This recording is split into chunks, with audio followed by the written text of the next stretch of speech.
कांग्रेस प्रतिनिधिमंडल ने की भारत निर्वाचन आयोग से मुलाकात। चुनाव आयोग से मिले कांग्रेस नेता का प्रतिनिधिमंडल। राज्यसभा सांसद प्रमोद तिवारी, पूर्व सांसद पीएल पुनिया, नेता विधानमंडल दल आराधना मिश्रा मोना एवं अन्य नेता प्रतिनिधिमंडल में हुए शामिल। योजना भवन में हुई मुलाकात। कांग्रेस के प्रतिनिधिमंडल में शामिल राज्यसभा सांसद प्रमोद तिवारी ने भारत निर्वाचन आयोग से मुलाकात करने के बाद कहा कि अक्सर शिकायत होती है कि चुनाव के दिन प्रशासन कुछ ऐसे हालात पैदा कर देते हैं, पिछड़े वर्ग, कमजोर, दलित, अल्पसंख्यक, इनका वोट नदारद मिलते हैं। वोटर लिस्ट से जो कॉपी हमें मिलती है उसमें हेर फेर ना किया जाए। विज्ञापन के नाम पर जो खर्चा हो रहा है उस पर अंकुश लगाया जाए। कांग्रेस विधानमंडल दल की नेता आराधना मिश्रा मोना ने भारत निर्वाचन आयोग से मुलाकात करने के बाद कहा, गंभीर विषय है मतदाता, जो सबसे बड़ा अधिकार है वह मतदान है। हमने देखा है कि एक एक पन्ने क्रॉस कर दिए जाते हैं। जो मतदाता जाते हैं उनका वोटर लिस्ट से नाम गायब हो जाता है। इस बात को प्रमुखता से रखा है और निर्वाचन आयोग ने इस बात की सहमति दी है। कल जो जिलाधिकारी के साथ बैठक होने वाली है उनको कहेंगे कि जो सूची दी जाएगी उनमें कोई संशोधन नहीं किया जाए। इस देश का संविधान तय करेगा कि हम क्या कपड़े पहनेंगी। यह तय करना कि महिला क्या अनावरण पहनेगी, किस सर पर घूंघट लेगी या बुर्का पहनेगी या जींस पहनकर जाएगी, यह निर्धारित करना किसी भी पार्टी को न संविधान हक देता है और न सांस्कृतिक अधिकार देती है। महिला के आत्मसम्मान को ठेस पहुंचाने वाली बात है।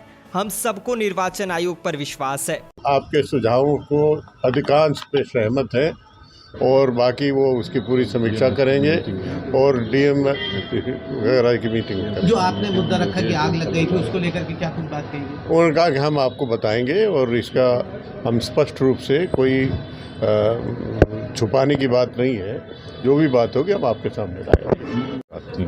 जो एक ट्रेंड बन गया है और जो शिकायतन होती है, आप लोग कवर करने जाते हो इलेक्शन के दिन या ड्यूरिंग इलेक्शन, आप लोग ये बताते हो कि इसकी बड़ी शिकायत आ रही है, बड़ी शिकायत आ रही है। हम वही कह रहे थे कि आखिर इलेक्शन एक नॉर्म्स है कि 3 साल सामान्यता कोई नहीं हटेगा, 2 साल नहीं हटेगा, एक चुनाव में रह चुका है दूसरे चुनाव में नहीं रहेगा, तमाम बातें होती हैं ना। तो हमारा यही कहना है कि ऐसे अधिकारियों की मनचाही पोस्टिंग नॉर्म्स हटा के न की जाए। मोदी जी ने बुर्के में मतदान करने पर रोक लगाने की बात कही। हम क्या पहने, हमारा क्या ड्रेस होगा, हम क्या खाएं, ये भाजपा का कार्यालय नहीं तय करेगा। ये तय करेगा हिंदुस्तान का कानून, हिंदुस्तान का संविधान। सर, एक आखिरी सवाल है, क्या लेकर मिले थे और हमने वही समस्याएं रखी जो आपकी है।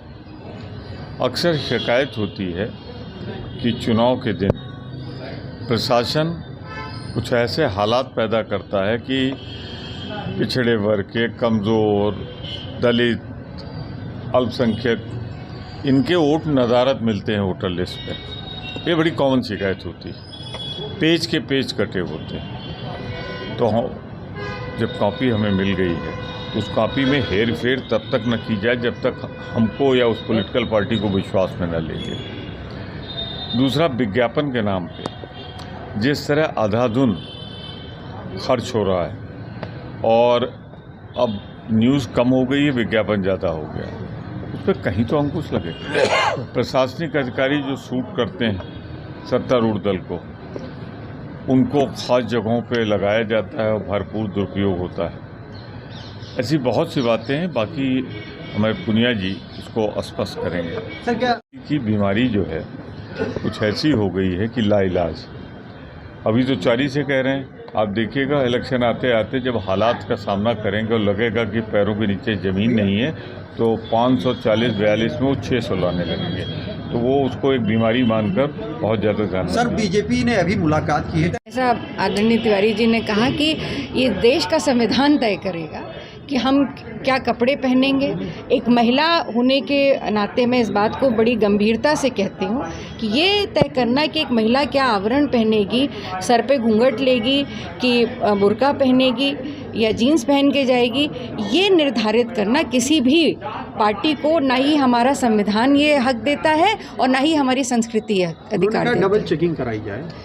मैं फिर भी कह रही हूँ कि अगर कोई घूंघट करे है तो आप कल को कहेंगे कि उसका घूंघट उठा करके उसकी शक्ल दिखाई जाए, बुर्का पहने हैं तो आप कहेंगे बुर्का खोल के। तो ये एक महिला के उसके अपने आत्मसम्मान को ठेस पहुंचाने वाली एक आखिरी सवाल है, चुनाव आयोग से जो कुछ भी बात हुई उससे कितना आप लोग संतुष्ट रहे, क्या लगा, कितना? देखिए, हम सबको निर्वाचन आयोग पर पूरा विश्वास है और जो हम लोगों ने इसके अलावा भी आपको सूची मिल गई होगी, जो हमने अपना रिप्रेजेंटेशन दिया है उसमें बहुत सारे ऐसे विषय हैं जो कि जिस पर सहमति भी दी है मुख्य निर्वाचन आयोग, और हमें विश्वास है कि जो हमारे सुझाव हैं उनको ज़रूर उस पर गंभीर जो विषय है वो ये है कि मतदाता का सबसे बड़ा अधिकार उसका मतदान होता है, और यही मंशा इलेक्शन कमीशन की भी है। पर हम लोगों ने मैं तो खुद चुनाव लड़ती हूँ, हमने देखा है कि एक एक पन्ने क्रॉस कर दिए जाते हैं, मतदाता जो जाते हैं उनको उनका नाम वोटर लिस्ट से गायब होता है, और एक दो का नहीं, पूरे पूरे पन्ने पे क्रॉस लगा होता है।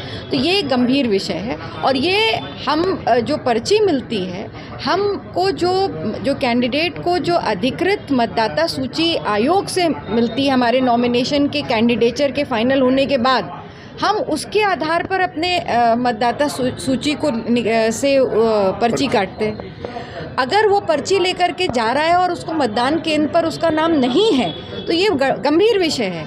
तो इस बात को मैंने आज रखा प्रमुखता से, और मैं आभार व्यक्त करूंगी कि निर्वाचन आयोग ने इस बात की सहमति भी दी है, और उन्होंने कहा है कि कल जो उनकी बैठक होने वाली है जिलाधिकारियों की, उस पे इस विषय पर वो गंभीरता से उनको निर्देशित करेंगे कि जो मतदाता सूची कैंडिडेट्स को या पार्टी को उपलब्ध कराई जाए उसमें कोई संशोधन या बदलाव नहीं होना चाहिए, और अगर होता है तो वो मतदाता, अगर उसके पास जो विकल्प हैं 16 विकल्प अगर उसके पास है तो मतदान प्रयोग करने का अधिकृत होगा। मैडम, आयोग के सामने रखा कि ईवीएम के बारे में अनेक तरह की शिकायतें आती हैं, उस पर बहुत विस्तार से हम नहीं गए, लेकिन ये अवश्य कहा कि वीवीपैट को सुरक्षित अलग बॉक्स में रखा जाए, और जब काउंटिंग हो तो वो वीवीपैट की काउंटिंग की जाए, उसी से पता लग जाएगा।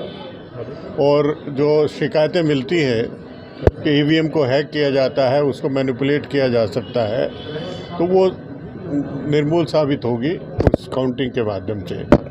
और आदरणीय तिवारी जी ने सब पूरी बातें बता दी हैं। फर्रुखाबाद में दिसंबर में आग लगी थी, उसके बारे में कोई बहुत स्पष्ट जांच नहीं हुई, जिसमें जो आग लगी थी ईवीएम गोदाम में, इसमें बहुत सारी ईवीएम मशीनें, कंट्रोल यूनिट और वीवीपैट यूनिट वो जल के खाक हो गई थी। तो ये गंभीर बात है कि किसने किस इरादे से वहाँ पर आग लगाई और क्या क्या क्षति हुई, इसके बारे में कोई बहुत खुलासा आयोग की जांच के द्वारा नहीं मिला है कि आखिर अगर आग लगी तो क्यों लगी, किस तरह से लगी, तो ये तो आना चाहिए, सामने आना चाहिए। बाकी अधिकारियों के बारे में और ये सब पूरा बताया है, और आदरणीय मोना जी ने भी यहाँ आयोग के सामने अपनी बातें रखी हैं, वो उनसे बताया। आयोग द्वारा क्या